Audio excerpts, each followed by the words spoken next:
Drugs రవాణాలో కేటుగాళ్లు ఆరితేరారు. ఓవైపు drugs గంజాయి మహమ్మారిని తరిమి కొట్టేందుకు పోలీసులు వలపన్నుతుంటే సినిమాటిక్ రేంజ్ లో డ్రగ్స్ రవాణా చేస్తున్నాయి ముఠాలు. తాజాగా స్వీట్ బాక్స్ల మాటున రాజస్థాన్ నుంచి హైదరాబాద్ కు డ్రగ్స్ తీసుకొచ్చిన అంతర్రాష్ట్ర ముఠా ఆట కట్టించారు పోలీసులు. ఏకంగా 10 కోట్ల రూపాయల విలువైన కిలో హెరాయిన్ పట్టుకున్నారు సైబరాబాద్ పోలీసులు. సైబరాబాద్ లో అతిపెద్ద డ్రగ్ ముఠాను పట్టుకున్నారు పోలీసులు. రాజస్థాన్ నుంచి హైదరాబాద్ కు హెరాయిన్ ని తీసుకొచ్చి సిటీ వ్యాప్తంగా విక్రయించేందుకు ప్రయత్నిస్తున్న కేటుగాళ్లను అరెస్టు చేసి కటకటాల్లోకి నెట్టారు. శంషాబాద్ ఎస్పోటీ మాదాపూర్ పోలీసులు చేసిన జాయింట్ ఆపరేషన్ లో ఈ డ్రగ్స్ ముఠా పట్టుబడింది.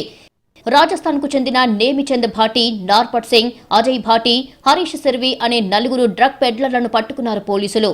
మాదాపూర్ పరిధిలోని శిల్పారామం వద్ద ఈ 4 అదుపులోకి తీసుకున్నారు. వీరి నుంచి ఏకంగా కిలో హెరాయిన్ ను స్వాధీనం చేసుకున్నారు. దీని విలువ 10 కోట్ల రూపాయలు ఉంటుందని తెలిపారు సైబరాబాద్ సిపి అవినాష్ మహంతే. నేమిచంద్, నార్పత్ సింగ్ రాజస్థాన్ నుంచి బస్లో హెరాయిన్ తీసుకొచ్చారు. ఎవరికీ అనుమానం రాకుండా స్వీట్ బాక్స్ల ముసుగులో డ్రగ్స్ ని రవాణా చేశారు. కిలో హెరాయిన్ ను 4 250 గ్రాముల ప్యాకెట్లుగా మార్చారు. స్వీట్ బాక్స్ లో కింద హెరాయిన్ ప్యాకెట్ ఉంచి పైన స్వీట్స్ పెట్టి తీసుకొచ్చారు. హైదరాబాద్ లో ఉండే అజయ్ భాటి, హరీష్ సిర్వీలకు హెరాయిన్ ని అప్పగించారు. ఈ 4 కలిసి ఆ హెరాయిన్ ను చిన్న ప్యాకెట్లుగా మార్చి సిటీ వ్యాప్తంగా అమ్మేందుకు ప్లాన్ చేశారు. సమాచారం అందుకున్న శంషాబాద్ ఎస్పోటీ పోలీసులు మాదాపూర్ పోలీసులతో కలిసి జాయింట్ ఆపరేషన్ తో ఈ 4 పట్టుకున్నారు. ఈ ముఠాకు ఓ కింగ్ పిన్ ఉన్నాడు. రాజస్థాన్ కి చెందిన సంతోష్ ఆచార్య కిలో హెరాయిన్ ని నేమిచంద్ భాటికి అప్పగించాడు.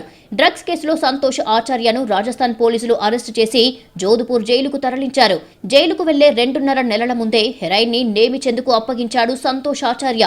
హెరాయిన్ తో పాటు మిగతా 4 అదుపులోకి తీసుకున్న సైబరాబాద్ పోలీసులు సంతోష్ ఆచార్యను కూడా పీటీ వారెంట్ పై హైదరాబాద్ తీసుకొచ్చి విచారిస్తామంటున్నారు. నేమిచంద్ భాటి అని అండ్ దెన్ ఆయనతో పాటు నర్పట్ సింగ్, అజయ్ భాటి అండ్ హరీష్ సిర్వి. సో దీంట్లో బేసికలీ ఏం జరుగుతుందంటే సంతోష్ ఆచార్య అని ప్రెజెంట్లీ ఈ పర్సన్ రాజస్థాన్లో జోధ్పూర్లో జైల్లో ఉన్నారు అని తెలిసింది. సో ఆయన one of the main suppliers of heroin. Heroin మీ అందరికి ఐడియా ఉంటుంది కొంచెం, that most of the heroin comes from outside the country. Heroin ఎక్కువగా ఆఫ్ఘనిస్తాన్ లో తయారవుతుందని, ఈ హెరాయిన్ కూడా ఆఫ్ఘనిస్తాన్ నుంచి తెచ్చినట్లు అంచనా వేస్తున్నారు సిపి. 4 నిందితులను కస్టడీలోకి తీసుకుని విచారిస్తామని, ఆ హెరాయిన్ ను హైదరాబాద్ లో ఎవరికి అమ్మేందుకు తీసుకొచ్చారు అనేది కూపి లాగుతామంటున్నారు పోలీసులు. ఇంత పెద్ద మొత్తంలో హెరాయిన్ పట్టుబడటం మొదటిసారంటున్నారు.